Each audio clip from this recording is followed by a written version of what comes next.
Bienvenidos a un nuevo video. Te saluda con mucho gusto el profesor Geomani. Hola alumnos y alumnas, ¿qué tal? Bienvenidos al resumen de hoy.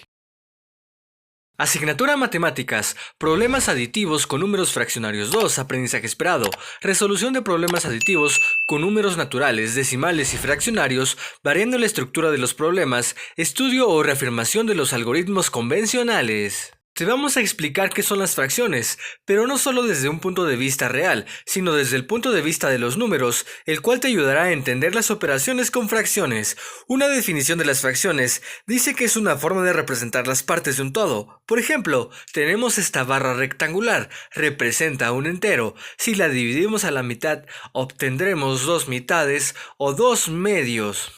Pero si te das cuenta, se ha coloreado una parte de esas dos mitades, entonces tenemos un medio. El número de abajo, el denominador, representa las partes totales en el que se ha dividido el todo. El número de arriba, el numerador, representa las partes a las que hacemos referencia.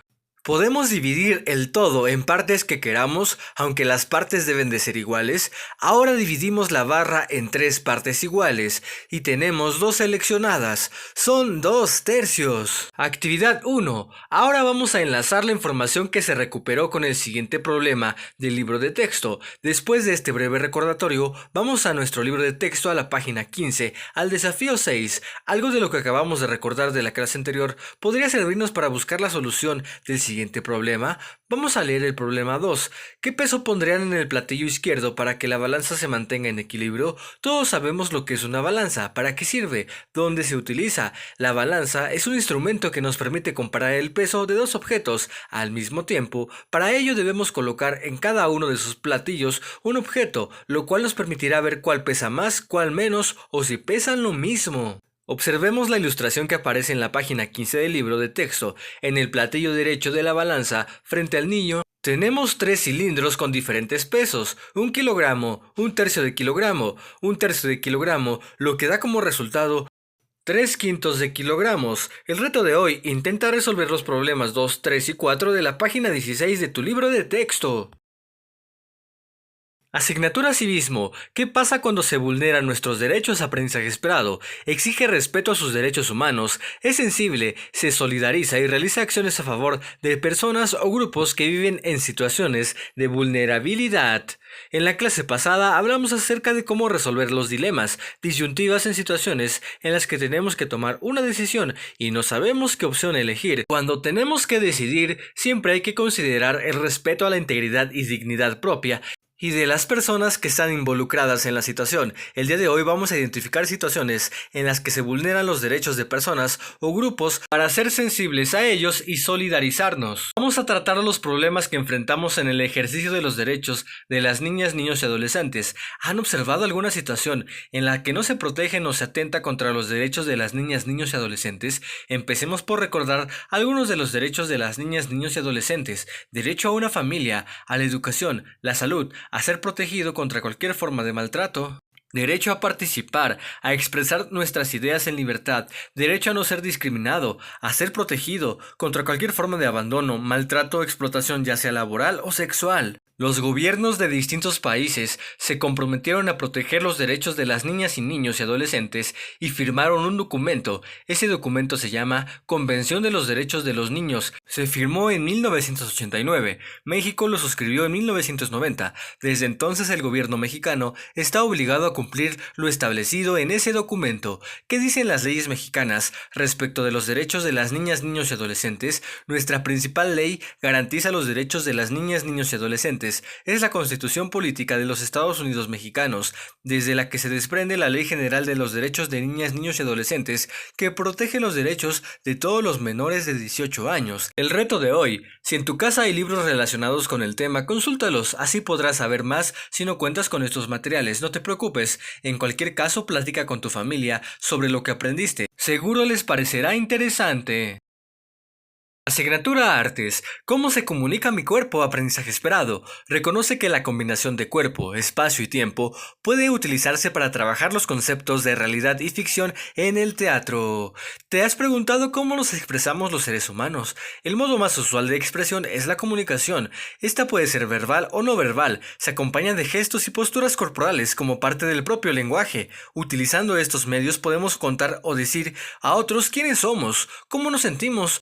Estos recursos también los podemos utilizar para interpretar algún personaje, apoyándonos de nuestras emociones, recuerdos, sentimientos o de experiencias personales. El movimiento es la capacidad que tienen todos los cuerpos o sus partes para desplazarse a través del espacio y el tiempo. Todos los movimientos tienen cualidades y estas están relacionadas con el espacio, es decir, la cantidad de espacio que recorre un cuerpo. Hay movimientos directos e indirectos. El tiempo, que es la cantidad de tiempo que se utiliza para recorrer el espacio, hay movimientos rápidos o lentos. La energía es la cantidad de esfuerzo que se usa, movimientos fuertes o suaves, y el flujo es la cantidad de tiempo en que recorre el espacio en una misma dirección, manteniendo la misma cantidad de esfuerzo. Los movimientos son continuos o cortados. Los gestos faciales, o también llamados expresión facial, es un indicador emocional y en lo primero que centramos nuestra atención al interactuar con otros o interpretar un personaje. Contribuye favorablemente a la comunicación, por lo que en la cara se reflejan de manera instantánea las emociones como la alegría, la sorpresa, la tristeza, el miedo, el enojo y la calma, acompañada de contacto visual, muecas o de movimientos de cabeza. La postura corporal. ¿Te has dado cuenta que cuando estás cansado tu cuerpo lo refleja? Esto es porque tu postura forma parte de la expresión y la interpretación de situaciones. Lo mismo pasa a la hora de actuar. Los actores, a través de sus cambios posturales, se conectan con emociones, usando un lenguaje no verbal a través de movimientos corporales para comunicar sentimientos.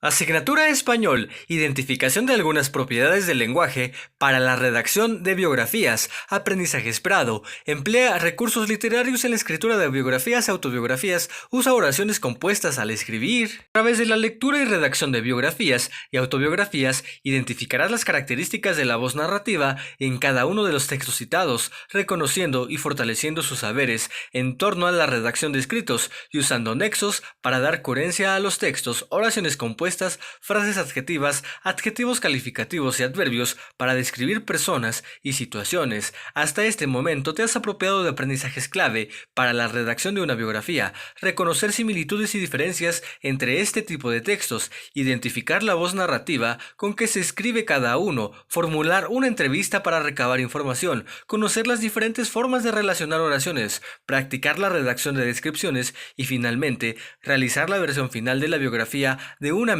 o familiar. A lo largo de estas sesiones has conocido aspectos importantes sobre la vida y obra del escritor Juan José Arriola, del pintor Francisco Goitia, de la escritora Amparo Dávila, de la niña Xóchitl Guadalupe Cruz López, del niño Diego Ramírez Calvo, del científico Albert Einstein y del activista Malala Yousafzai. Para conocer ciertos aspectos de su vida y obra, fue necesario que alguien investigara sobre ello y que le entrevistara. Esa es una herramienta útil para dicho propósito. Busca biografías de personajes que admires o que sean de tu interés. Revisa si hay algún texto de ese tipo en tu casa. De ser posible, busca en internet y recuerda que al regresar a tu escuela podrás encontrar algunos en la biblioteca escolar.